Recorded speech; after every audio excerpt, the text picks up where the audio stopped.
January 17, 1940. The winter air hangs heavy over the European front line. Frost glints on the edges of steel helmets, and the distant rumble of artillery shakes the frozen earth. A solitary German gunner crouches behind the cold, black barrel of his MG-34, eyes scanning the horizon. His breaths form fleeting clouds in the icy air. Snow crunches under the boots of advancing infantry. Around him, the battlefield is a mosaic of chaos: shattered trees, the twisted metal of abandoned vehicles, and the faint echo of distant explosions. Every second counts. Each round fired must land with precision, yet the enemy presses forward relentlessly. In this frozen crucible, the gunner faces a choice that could mean life or death. His weapon is deadly, but limited by the mechanics of its magazine. Seconds lost swapping rounds could decide the outcome of an engagement, for the opposing forces are closing in. In the shadow of destruction, innovation becomes survival. And in the midst of this cold, relentless siege, one small change would double his firepower, altering not only his fate but the course of the battle itself. This decision, simple in theory, would echo far beyond the snow. By early 1940, Europe was already consumed by war. Germany's Wehrmacht had swept through Poland the previous September with staggering speed, testing the limits of mechanized warfare. Across the Western Front, armies braced for what many feared would be a drawn-out stalemate. Trenches carved into frozen earth ran for miles, dotted with machine gun nests and barbed wire. Soldiers huddled in foxholes, their fingers stiff from frost, their nerves frayed by constant artillery barrages. The German MG-34 had become a symbol of lethal efficiency. Introduced in 1936, it was designed to fire hundreds of rounds per minute, adaptable to infantry, vehicles, and fortifications. Yet even this technological marvel had limits. The standard 50-round magazine required frequent swaps under fire, a slow, risky process that could cost lives. Every pause allowed the enemy to gain ground. Every hesitation exposed the gunner to snipers, grenades, and advancing infantry. At the same time, Allied forces were struggling to adapt. The French and British armies had dug in along the Maginot Line, relying on heavy fortifications and conventional strategies. Mobility was limited. Coordination between units was inconsistent. Reports from the front highlighted a single recurring problem. Concentrated enemy fire could pin down entire squads if machine guns maintained continuous suppression. The Germans' firepower was relentless, but even the Wehrmacht's gunners felt the strain of prolonged engagements.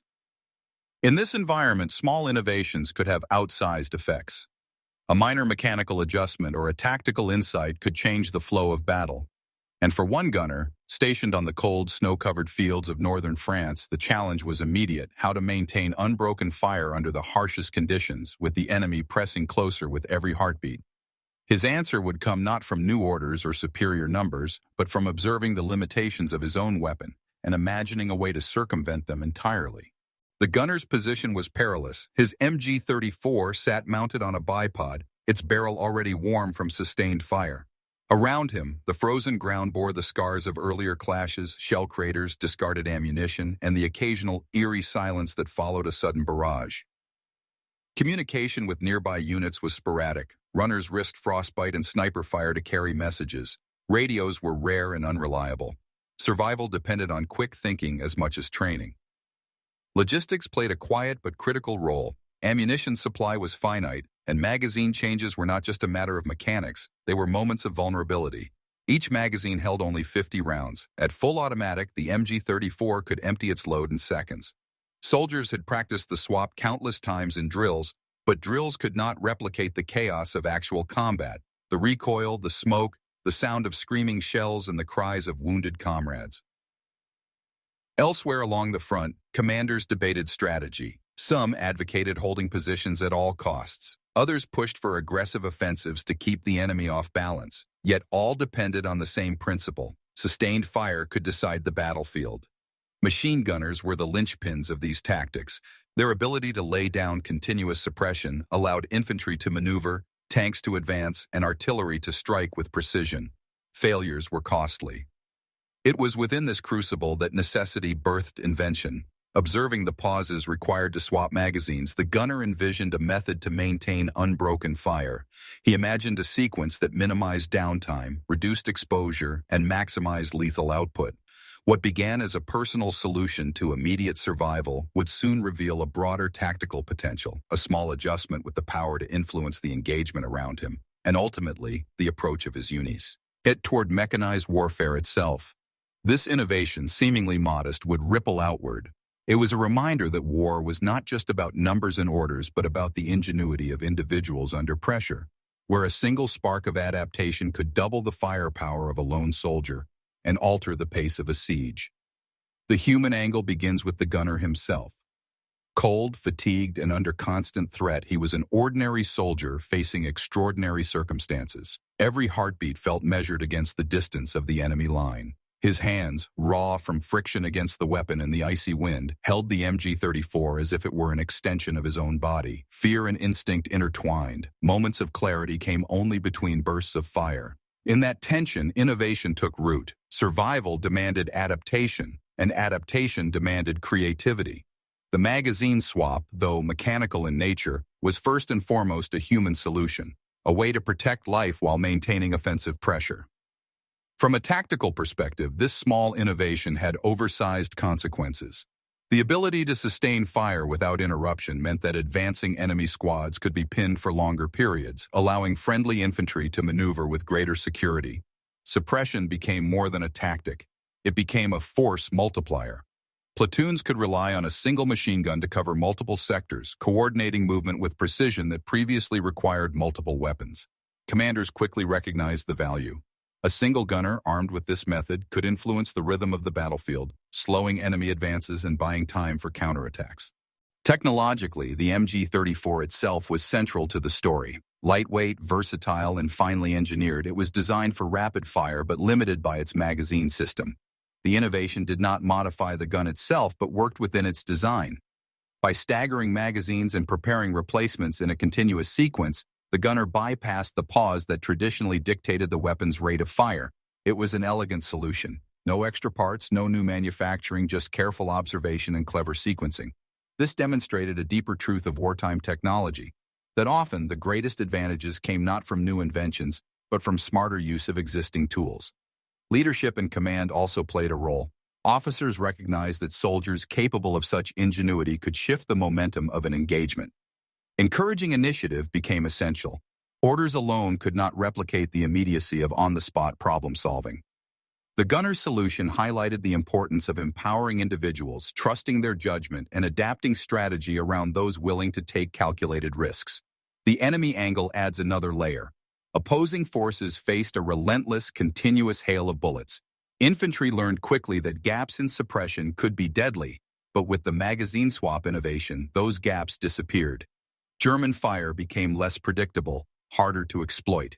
Soldiers advancing under the cold winter sky were forced to alter their tactics. Flanking maneuvers slowed. Coordination between units faltered. The innovation, though subtle, created a psychological edge. The enemy could not anticipate when the next burst would come, nor could they exploit the traditional pause of a magazine change. Pressure mounted, morale wavered, and hesitation became a liability. The moral angle cannot be overlooked. Warfare often forces soldiers to balance ingenuity with ethical responsibility. Sustaining fire increased lethality. For the gunner, every second saved meant potential survival for comrades, but also increased risk of killing more enemies. It was a stark reminder that tactical brilliance and human cost are inseparable. Innovation in war carries weight beyond the mechanical. Each decision reverberates through lives, shaping not just the outcome of battles, but the conscience of those who fight. Finally, the broader historical angle shows the ripple effect. The method spread quietly at first, whispered between squads, and demonstrated under fire.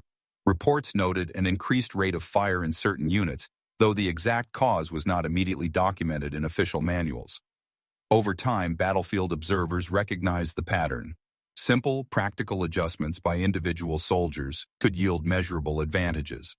In this way, innovation at the smallest level could influence doctrines, training, and even the development of future weapons. In combining human intuition, tactical necessity, technological adaptation, leadership, enemy response, and moral weight, the story of a single gunner's magazine swap reflects a universal principle of warfare. Small, clever adjustments can have consequences far beyond their immediate scope. This intersection of human will and mechanical ingenuity set the stage for a turning point in the siege. One decision, executed flawlessly under fire, would soon alter the trajectory of the battle and test the resilience of everyone involved. February 3rd, 1940. The morning fog lay thick over the snowbound fields, muting sound and obscuring sight. The gunner had taken his position at the edge of a shallow trench, MG-34. Cradled in his arms, around him the enemy crept closer, unaware of the subtle change about to unfold. For weeks, his unit had struggled against waves of advancing infantry, each assault pushing men and equipment to their limits. Supplies were low, fatigue high, and morale teetering on the edge. The first volley of the day was unlike any before. With magazines preloaded and staggered in a precise sequence, he fed one after another into the weapon with practiced efficiency.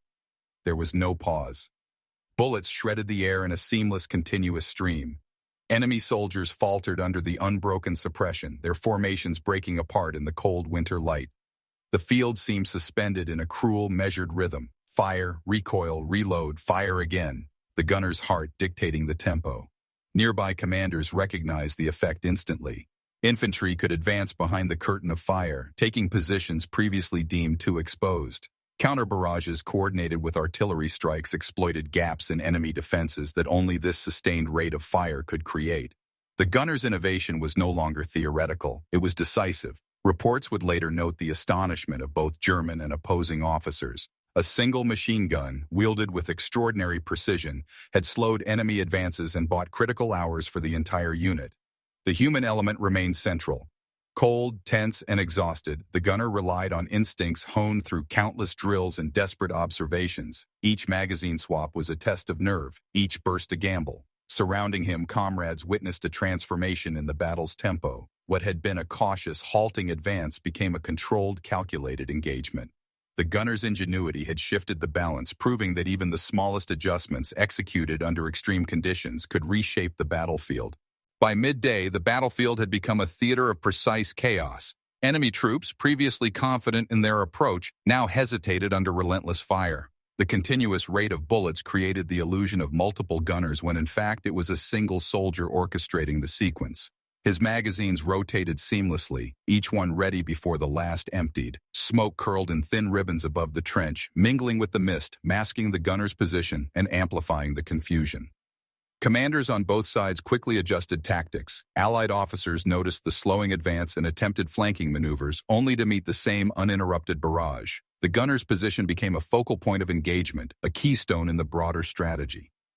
Soldiers later recalled that the rate of fire seemed almost inhuman, a rhythm that could not be broken. It was no longer merely about the weapon's design. It was the fusion of man and machine, each anticipating the other's needs in real time. As the hours passed, the enemy's offensive faltered. Units retreated to regroup, forced to abandon positions they had taken hours earlier. The gunner's colleagues, inspired and relieved, advanced behind him, reclaiming lost ground. The effectiveness of the magazine swap innovation was undeniable. Field reports documented increased suppression efficiency, decreased casualties among friendly forces, and a notable psychological edge over the opposition. The decisive moment arrived as the sun dipped low, casting long shadows over the frozen landscape. The gunner, still operating at full capacity, realized the enemy would not press the attack further that day. What began as a simple personal adaptation had transformed into a turning point for the engagement. Hours of meticulous, fearless action had doubled the effective rate of fire, reshaped tactical outcomes, and demonstrated the power of innovation under pressure. The battle was far from over, but a singular act of ingenuity had left an indelible mark on the siege. The lessons of one man, a single gunner, now resonated across the front lines, setting the stage for the inevitable consequences that would follow. The day's fighting ended with clear results. Enemy forces had been repelled from positions they had expected to hold. German reports later recorded that the defensive fire was unusually sustained, creating delays that allowed the regiment to reorganize and secure strategic points. Casualties among advancing infantry were higher than anticipated, while losses within the gunner's own squad were minimal. What had seemed a routine engagement transformed into a tactical success, largely because of one soldier's adaptation to a mechanical limitation. The innovation quickly drew attention among fellow gunners. Word spread through trenches and command posts. a method to maintain continuous fire without additional equipment or modifications. Soldiers who had once struggled with the pauses between magazines began practicing the technique themselves. Field manuals would later reference similar tactics, though the credit for the original concept remained unofficial, embedded in the stories of men who survived because of it. From a tactical perspective, the impact was significant. Continuous suppression altered how infantry moved and coordinated, forcing enemy units to reconsider frontal assaults. Commanders began recognizing the value of training gunners not just in marksmanship but in adaptive strategies that leveraged the mechanical characteristics of air weapons. The battlefield had shifted not through reinforcements or superior artillery but through smarter use of existing technology. The psychological effect was equally profound. Enemy soldiers reported hesitation and disarray, acknowledging in after-action reports the difficulty of advancing under seemingly unbroken fire. Within the German ranks, confidence grew in small unit ingenuity and decentralized decision-making. It was proof that empowerment at the individual level could translate directly to battlefield advantage, even against numerically equal or superior forces. This first wave of consequences set the stage for broader recognition. The gunner's method demonstrated a principle that would echo in future engagements. The interplay of human skill, mechanical design, and tactical opportunity could define outcomes long before reinforcements or strategy arrived. In the weeks following the engagement, reports circulated among units along the front. Officers noted improvements in sustained fire, citing reductions in exposure time for gunners and increased effectiveness in suppression. While individual soldiers were never officially credited, the innovation influenced training exercises and unit protocols. Squads adapted positions to maximize continuous fire, while support teams refined the logistics of preloading magazines and ensuring rapid access under pressure. Historians later highlighted this engagement as a microcosm of wartime adaptation. One soldier's careful observation and quick thinking had not only preserved his own life but also shaped the operational tempo of an entire regiment. The field of combat, often rigid in doctrine, was subtly transformed by improvisation. Engineers and strategists began to consider how mechanical limits of weapons could be mitigated through technique rather than redesign. It was a quiet revolution in the understanding of infantry firepower. The human cost, however, remained stark. While friendly casualties were lower, the continuous fire inflicted heavy losses on the opposing force. Letters and diaries from the period reflect the tension between survival and lethality. The gunner, though praised informally by his comrades, carried the weight of responsibility for each outcome. His innovation was a tool of life and death, underscoring the moral complexity of wartime decision-making. Beyond the immediate battlefield, the event inspired similar adaptations across other fronts. Soldiers improvised, commanders adjusted strategies, and future weapon designs considered easier reload and sustained fire capabilities. Reports from northern France emphasized that even small procedural changes could yield significant advantages, shaping doctrines that would be applied in later operations. By the time spring arrived, the effects were clear. A single, small adjustment in technique had multiplied the impact of firepower, shifted morale, and demonstrated the enduring value of individual ingenuity under extreme pressure. From frozen trenches to command posts, the legacy of one gunner's decision would continue to influence both tactics and the philosophy of infantry combat. In the quiet that follows battle, the true weight of innovation often becomes visible. One gunner facing freezing winds and the constant threat of enemy fire transformed a simple mechanical limitation into a decisive advantage. His magazine swap technique was more than a clever workaround. It was a testament to human ingenuity under pressure. Survival and effectiveness intertwined, showing that the mind can shape the machine just as powerfully as the machine can shape the battlefield. This moment reflects a universal truth about warfare. Small, deliberate actions by individuals can ripple outward, influencing entire engagements. It underscores the delicate balance between technology and human agency. Weapons may be powerful, but without insight and adaptation, they remain limited tools. Conversely, even modest technology, when applied intelligently, can redefine outcomes. The gunner's success did not come from innovation alone, but from observation, anticipation, and courage, qualities that elevate ordinary soldiers into agents of tactical transformation. Beyond strategy and mechanics, there is a moral resonance. Every burst of fire, every calculated pause avoided, carried consequences for both friend and foe. History remembers the victories, the tactical shifts, and the ingenuity, but also the human cost embedded in each decision. The battlefield is measured in lives and choices, not just in weapons and statistics. In the end, the story of One Gunner's magazine swap endures because it exemplifies the convergence of intellect, courage, and circumstance. It reminds us that even in the chaos of war, the subtle acts of individuals can leave lasting imprints on history, shaping not just battles but the very understanding of human potential under fire.